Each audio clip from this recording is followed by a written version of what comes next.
Hi అండి, welcome back to my channel Srilakshmi Shankar blogs. ఎలా ఉన్నారండి? అందరూ బాగున్నారా? నేనైతే చాలా బాగున్నాను. మీరు కూడా బాగుండాలని మనస్ఫూర్తిగా అయితే భగవంతుని కోరుకుంటున్నాను. ఈరోజైతే పిల్లలకి సెలవండి. సో ఇంట్లో పనులను చేసేసుకుంటూ ఉన్నాను. సో ఇక్కడ వచ్చేసి బయట నిన్న ఆరేసిన బట్టలు కొన్ని ఆరలేదన్నమాట. ఆరినట్టు తీసేసి మళ్ళీ అలాగే ఉంచుతున్నాను. మళ్ళీ ఈరోజు మార్నింగ్ వేసిన బట్టలు ఉంటాయి కదా, అవి ఆరేసుకోవాలి. ఎందుకంటే వర్షం పడుతుంది కదండి, బట్టలు ఇంకా ఇంట్లోనే ఆరేసుకోవాల్సి వస్తుంది. ఒకందు మేలు ఏంటి అంటే వాషింగ్ మిషన్ ఉండడం వల్ల ఫ్యాన్ గాలికి బట్టలు అయితే ఆరిపోతున్నాయండి. ఇంక ఇక్కడి నుంచి బట్టలు వేసేసి ఇంకా కుకింగ్ చేద్దామని చెప్పి కిచెన్లోకి వెళ్దాం అనుకున్నాను. సో ముందుగా అయితే నేను మీకు ఇవాళ 3 రెసిపీస్ అయితే షేర్ చేసుకున్నాను. వీడియోని ఎక్కడ స్కిప్ చేయకుండా అయితే చూడండి. ఫస్ట్ మునగాకైతే ఆరపెట్టుకున్నానండి, కారపొడి చేస్తున్నాను. సో మిరపకాయలు, నువ్వులు, జీలకర్ర, మినప్పప్పు, పచ్చిశనగపప్పు, ఇంకా కరివేపాకు, చిన్నులపాయలు, చింతపండు అయితే రెడీ చేసి పెట్టుకున్నాను. మునగాకు శుభ్రంగా ఆరపెట్టుకొని తడంతా పోయేదాకా ఉంచుకున్నాను, ఎందుకంటే నిల్వ ఉంచుకోవాలి కదా. సో అందుకని చెప్పి నేనైతే ఒక 10 ఎండుమిరపకాయలు అయితే ఇక్కడ వేపుకుంటున్నానండి. నేను ఇంకా మునగాకు కారంతో పాటు మీకు నా స్టైల్లో నేను చింతపండు చారు ఎలా పెడతాను, క్యారెట్ బీట్రూట్ ఫ్రై ఎలా చేస్తానో నేను షేర్ చేసుకుంటానన్నమాట. సో ఇక్కడ వచ్చేసి పప్పులన్నీ వేపేసుకుంటున్నానండి. ముందు పచ్చెనపప్పు, మినప్పప్పు, జీలకర్ర అయితే వేపుకున్నాను. ఇంకా ఇక్కడ నువ్వులైతే వేపుకున్నాను. నువ్వులు చిటపట అంటున్నాయి కదా, సో అయితే ఇవి కూడా వేగిపోయినాయండి. ఇంకా దాని తర్వాత వెంటనే మనం కడిగి ఆరపెట్టుకున్న మునగాకైతే ఉంది కదా, దాన్ని కూడా మంచిగా వేపుకోవాలన్నమాట, పట్టుకుంటే క్రష్ అయ్యేలాగా. తర్వాత దానితో పాటు కరివేపాకు కూడా వేపుకుంటున్నాను అనమాట. కరివేపాకు కూడా బాగా నలిపితే క్రష్ అయ్యేలాగే వేపుకోవాలి. సో కరివేపాకు కూడా వేసుకుంటే బాగుంటుందన్నమాట. సో మనం వేపుకున్న పప్పులు, ఎండుమిరపకాయలతో పాటు చిన్నులపాయలు, చింతపండు అయితే ముందేసి బ్లెండ్ చేసుకుంటున్నాను ఇక్కడ. సో దాంతోపాటు కొంచెం ఉప్పు కూడా వేసేసుకుంటున్నాను. ఇక్కడే ఉప్పు వేసేసుకొని బ్లెండ్ చేసుకోవాలన్నమాట. సో ఇక్కడైతే పప్పులన్నీ నలిగిపోయినాయండి. చూడండి, అదిగోండి పప్పు అయితే నలిగింది. ఇంక ఈ టైంలో మనం పక్కన పెట్టుకున్న మునగాకు, కరివేపాకు ఉంది కదా, అవి కూడా దీంట్లో పెట్టేసుకొని మిక్సీ చేసుకోవాలన్నమాట. బ్లెండ్ చేస్తూ ఆపుతూ ఉంటే ఏంటంటే బాగా ఫైన్గా పౌడర్ అయితే అయిపోతుంది. సో ఇక్కడ నేను చూపిస్తాను చూడండి. సో కారం అయితే రెడీ అయిపోయింది. సో ప్లేట్లో వేసి అయితే చూపిస్తాను చూడండి. మనం మునగాకు తీసుకోవడం వల్ల చాలా హెల్త్ బెనిఫిట్స్ ఉన్నాయండి. సో ఇదేంటంటే మెయిన్ ఏంటంటే మన బొక్కలకి మంచి స్ట్రెంగ్త్ని అయితే ఇస్తుందన్నమాట. ఐరన్, కాల్షియం అయితే ఉంటుంది. మునగాకు తీసుకోవడం వల్ల బొక్కలు బాగా దృఢంగా అయితే ఉంటాయి అన్నమాట. రోజు ఒక ముద్దలో అన్నం తినేటప్పుడు కూరతో పాటు ఒక స్పూన్ వేసుకొని కొంచెం నెయ్యి అలా వేసుకొని తినండి. హెల్త్కి మంచి బెనిఫిట్స్ ఉంటాయి, మీ బొక్కలకు కూడా బాగా మంచిగా ఉంటుందన్నమాట. సో నేనైతే ఒక గాజు బౌల్లో అయితే వేసేసి మూత అయితే పెట్టుకుంటున్నానండి. ఎదురుగా కనపడేలా పెట్టుకుంటే రోజు అన్నం తినేటప్పుడు గుర్తొస్తుంది అనమాట. సో నేనైతే షెల్ఫ్లో ఎదురుగానే ఉప్పు డబ్బాల దగ్గర అయితే పెట్టేసుకున్నానండి. ఈలోగా అయితే మిషన్లో బట్టలు కూడా అయిపోయినాయండి. మళ్ళీ తర్వాత రోజు బట్టలు అనమాట. పొద్దున్నటి చూపించి నిన్నటి. సో వర్షం చూడండి అసలు ఏ రకంగా కురుస్తుందో, ముబ్బులన్నీ పట్టేసి పగలు కూడా చీకటిగా అయితే ఉందండి. సో బట్టలు అయితే మళ్ళీ మిషన్లోంచి తీసుకొచ్చి ఇంట్లో అయితే ఆరేసుకుంటున్నాను. సో కారం అయితే అయిపోయింది. ఇంకా వంట అయితే ఇంకా ఫినిష్ అవ్వలేదు కదా. ముందైతే బట్టలు ఆరేసి తర్వాత వంట చేద్దామని చెప్పి బట్టలు అయితే ఇంట్లో ఆరేసుకున్నా. వర్షాకాలం స్టార్ట్ అయింది కాబట్టి ప్రతి ఒక్కళ్ళ సిచ్యువేషన్ ఇదే కదండి. అవునంటారా కాదంటారా? సో ఇంకా అక్కడి నుంచి అయితే వచ్చి ఇంకా మనం వంట చేయాలి కదా. వంట చేయకపోతే తప్పదు కదా, వంట చేయాల్సింది. మనకి వంట విషయంలో ఎవరు హెల్ప్ చేయరండి. మన వంట మాత్రం మనమే చేసుకోవాలన్నమాట. ఎందుకంటే మా వారు చేయరు. కటింగ్ అవి అయితే హెల్ప్ చేస్తారు కానీ ఇంకేది చేయరు. వర్షం పడుతుంది, చలి పుడుతుంది, బద్ధకంగా ఉంటుంది. అయినా కానీ తప్పదు. పిల్లల్ని అయితే కొన్ని హోంవర్క్స్ ఇచ్చారనమాట. హాలిడే అయినా హోంవర్క్స్ చేస్తూ ఉన్నారు. సో నేనైతే టమాటా రసానికి ఏంటంటే టమాటాలు, కొంచెం నీళ్ళు, కొంచెం నిమ్మకాయ సైజ్ అంతా చింతపండు అయితే వేసి స్టవ్ మీద పెట్టుకున్నాను. మళ్ళీ క్యారెట్ బీట్రూట్ ఫ్రై చేస్తున్నాను కదా, రెండు కంబైన్డ్గా అయితే చూపిస్తానండి. దాన్ని అయితే పక్కన పెట్టేసి క్యారెట్ బీట్రూట్కి అయితే పోపు పెట్టుకున్నాను. సో క్యారెట్, బీట్రూట్, ఉల్లిపాయలు, పచ్చిమిరకాయలు అయితే కట్ చేసి పెట్టుకొని పోపు అయితే పెట్టేసుకున్నాను. పోపులో జీలకర్ర, ఆవాలు, మినప్పప్పు, పచ్చిపప్పు, కరివేపాకు అయితే వేసుకొని బాగా వేగిన తర్వాత మనం కట్ చేసి పెట్టుకున్న కొన్ని పచ్చిమిరకాయలు, కొన్ని ఉల్లిపాయలు అయితే వేసుకుంటున్నాను ఇక్కడ. ఇవి కూడా మంచిగా వేపుకోవాలన్నమాట. మిగతా కొన్ని ఉల్లిపాయలు, పచ్చిమిరకాయలు ఏంటంటే చారులో వేయడానికి పక్కన పెట్టుకున్నాను. ఇవి వేగిన తర్వాత మనం దీంట్లో తురిమి పెట్టుకున్న క్యారెట్ మనం ఎంతైతే తురిమి పెట్టుకున్నానో మొత్తం వేసుకుంటూ కొంచెం అయితే ఉంచుకున్నానండి. రసంలో వేసుకుంటే బాగుంటుంది కదా చూడటానికి అని చెప్పి కొంచెం తీసుకున్నాను. ఒక బీట్రూట్ అయితే కట్ చేసుకున్నా. క్యారెట్లు అయితే ఒక 6 to 7 అయితే తురుముకున్నానండి. ఒక బీట్రూట్ అయితే కట్ చేసుకున్నాను. సో బీట్రూట్ అయితే మొత్తం వేసేసుకుంటున్నానండి. చూడండి ఎంత కలర్ఫుల్గా ఉందో కదా చూడటానికి. ఉల్లిపాయలు వైట్గా, ఇదేమో ఆరెంజ్ కలర్లో, బీట్రూట్ రెడ్ కలర్లో, పచ్చిమిరకాయలు గ్రీనీగా కనపడుతుంటే చాలా బాగుందన్నమాట. సో ఇవైతే ఏంటంటే మంచిగా వేపుకోవాలన్నమాట. మనం ఇలా వేయంగానే అక్కడున్న ఆయిల్ అంతా అది పీల్ చేసుకుంటుంది. సో ఆయిల్ లేదేమో అనుకుంటాం, కానీ ఉడికిన తర్వాత ఆయిల్ తేలుతుంది అనమాట. ఈలోగా నేనేంటంటే దీంట్లో వేసుకునే సీక్రెట్ మసాలా ఏంటంటే జీలకర్ర, చున్నులపాయలు కలిపి దంచుకోవాలన్నమాట. మీ దగ్గర ఎండు కొబ్బరి అవైలబుల్గా ఉంటే ఎండు కొబ్బరి కూడా కొంచెం వేసి దంచుకోండి. చాలా అంటే చాలా బాగుంటుందండి.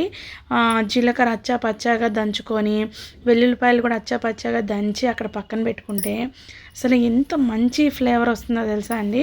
చాలా అంటే చాలా బాగుంటుందండి. ఫ్రైస్లో ఏ ఫ్రైలో అయినా వేసుకోవచ్చు, కానీ ఎక్సెప్ట్ అంటే కేవలం ఈ క్యారెట్ బీట్రూట్ ఫ్రైలో ఇది వేసుకోవడం వల్ల ఏంటంటే మనకి బీట్రూట్ ఫ్లేవర్ తెలియదు, చాలా బాగుంటుంది అనమాట. సో చూసారుగా క్యారెట్ బీట్రూట్ ఆల్మోస్ట్ ఏగిపోయిందండి.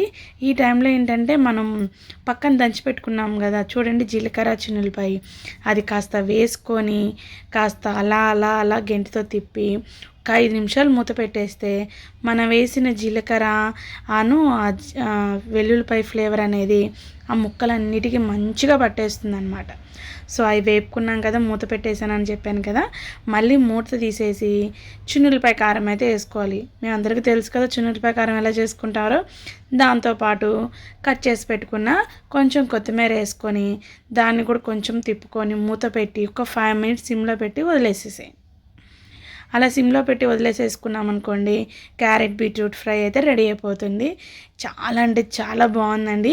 ట్రై చేయండి మీరు కూడా. రెండు కలిపి చాలామంది రేర్గా చేస్తారు, ఒక్కొక్కరు అయితే ఇష్టపడరు, కానీ చాలా బాగుంటుంది. ట్రై చేయండి. సో క్యారెట్ బీట్రూట్ అయితే రెడీ అయిపోయింది. దాన్ని పక్కన పెట్టేసుకొని టమాటోస్ కూడా ఉడికిపోయినాయండి. చాలామంది ఏం చేస్తారంటే దీన్ని చల్లార్చుకొని మిక్సీ పట్టేసి కలిపేసుకుంటారు. కొంతమంది ఏం చేస్తారంటే స్మాషర్తో కానీ పప్పు గుత్తితో కానీ నలిపేసుకొని ఆ పిప్పిని చేత్తో తీసేస్తారనమాట. నేను ఇప్పుడు చెప్పిన రెండో విధాన్ని అయితే పాటిస్తాను. సో అదైతే కాలుతుంది కదా అని చెప్పి ముందు పప్పు గుత్తితో అయితే బాగా నలుపుకొని దాంట్లోకి నేను ఎన్ని వాటర్ అయితే తీసుకుంటానో అన్ని వాటర్ అయితే పోసేసుకున్నాను. అప్పుడు ఏంటంటే చల్లగా అయిపోతుంది కదా. సో అప్పుడు మనం ఏంటంటే నాకు ఎన్ని కావాలి ఏంటి అనేది అయితే వాటర్ అయితే తీసుకొని దాంట్లో పోసేసుకొని కొంచెం ఒక 5 minutes అలా వదిలేసానండి. 5 minutes అలా వదిలేయటం వల్ల ఏంటంటే మనం ఇంకా చల్లగా అయిపోతుంది కదా, ఆ పిప్ అంతా చేత్తో తీసేసుకోవచ్చు అనమాట. సో నేను ఇంకొంచెం వాటర్ అయితే ఇక్కడ యాడ్ చేసేసుకొని లైట్గా అయితే పిప్పు కూడా మొత్తం తీనండి, లైట్గా తీస్తానమాట. చూడండి దాన్ని అలా గట్టిగా పిసికేసి బాగా ఇంకా దాంట్లో ఇంకేదైనా ఉంటే రసం అనేది ఇంకా మనకి దాంట్లోకి వెళ్ళిపోతుంది అనమాట.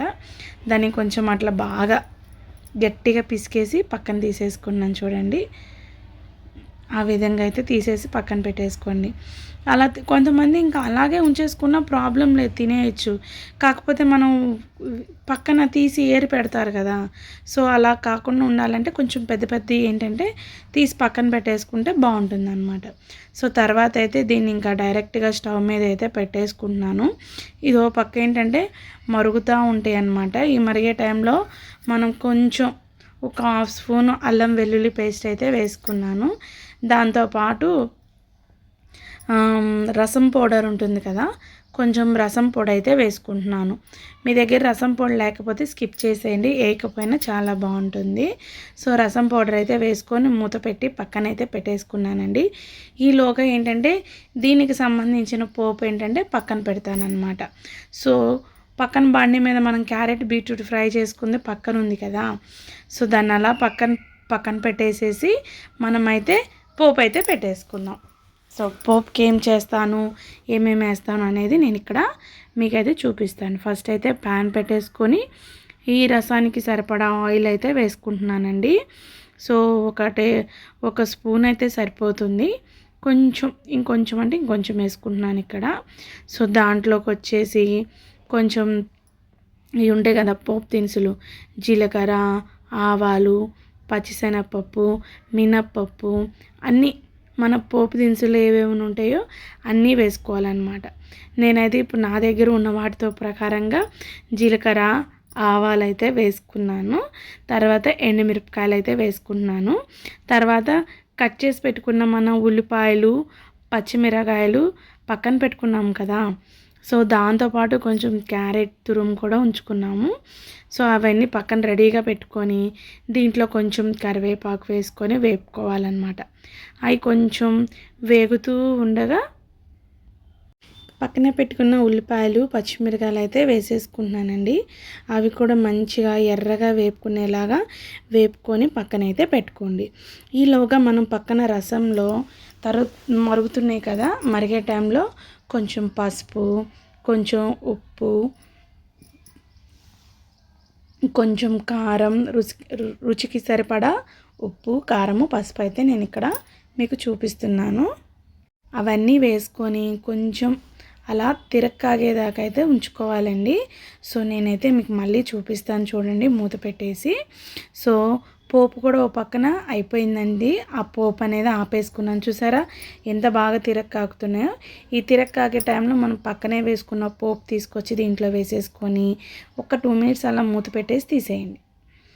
తర్వాత మనం పోపు పెట్టుకున్న బాండీ ఉంది కదా, ఆ బాండీలో కొంచెం ఆ రసం వేసుకొని బాండీలో వేసేసుకొని మళ్ళీ బాండీలోంచి గిన్నెలోకి అయితే వేసేసుకొని పక్కన కట్ చేసి పెట్టుకున్న క్యారెట్ తురుము, కొత్తిమీర ఉంది కదా, అవి కూడా వేసేసుకోండి. ఇంతేనండి, మన రసం టేస్టీ అయిన టమాటా రసం అయితే రెడీ అయిపోయింది. సో మీరు కూడా ఇలాగే చేస్తారా? ఇలాగే చేస్తే అవునని చెప్పి కామెంట్ అయితే పెట్టండి. చాలా అంటే చాలా బాగా వచ్చిందండి. బాబు అయితే ఇలాగొచ్చి ఉప్పు చూస్తాను మమ్మీ అన్నాడు. సో వాడికైతే టేస్ట్ చేయరా అని చెప్పి ఊది చేతులు అయితే వేశాను. చాలా బాగా నచ్చిందంట అండి. సూపర్గా ఉంది మమ్మీ అని 1కి 2 సార్లు అడిగి మరీ వేయించుకొని తాగాడు. సో ఇంకా ఈయనతో పాటు అది చూడండి ఎంత బాగా చెప్తున్నాడో. చాలా బాగా చేసాం మమ్మీ, నాకు చాలా నచ్చింది, రేపు లంచ్ బాక్స్ కూడా ఇదే చేయవా అన్నాడు. సో వాడు చూసి చెప్పాడు కదా, మనం కూడా ఉప్పు సరిపోయిందా లేదా అని చూద్దామని చెప్పి నేను కూడా అయితే ఇక్కడ ఉప్పు చూస్తున్నానండి. సో నాకైతే టేస్ట్ బాగుంది అనిపించింది. మళ్ళీ ఎందుకని మంచిదని చెప్పి మళ్ళీ ఇంకొకసారి అయితే ట్రై చేశాను అనమాట. సో బాగుంది. నాకు కూడా ఉప్పు, కారం అన్నీ పర్ఫెక్ట్గా అయితే సరిపోయినాయి. ఈలోగా పెద్ద బాబు కూడా వచ్చి మమ్మీ నాకు కూడా కొంచెమే, నేను కూడా టేస్ట్ చేస్తానని వచ్చాడు. సో అతనికి కూడా ఇచ్చేసాను, టేస్ట్ చేశానండి. సో ఇదేనండి వ్లాగ్. ఈరోజైతే 3 రెసిపీస్ చాలా బాగున్నాయి. పిల్లలతో పాటు మా వారు కూడా మంచి కాంప్లిమెంట్ ఇచ్చారు. మనం ఎప్పుడు చేసే వంటలైనా కూడా ఒక్కొక్కసారి టేస్ట్ అనేది రాదనమాట. కాకపోతే కొంచెం శ్రద్ధగా ఇష్టంగా చేస్తే ఏదైనా కూడా మంచిగా వస్తుందన్నమాట. నాకు కూడా బాగా నచ్చింది. సో ఈరోజైతే ఒక ముద్ద ఎక్కువే లాగిస్తానన్నమాట. సో మనం చేసి పెట్టుకున్న కారపొడి, క్యారెట్ ఫ్రై, రసం అయితే ప్రిపేర్ అయిపోయిందండి. సో ఇదేనండి వ్లాగ్. మీకు నచ్చిందని అనుకున్నా. నచ్చితే మాత్రం లైక్ చేసి సబ్స్క్రైబ్ చేసుకోండి.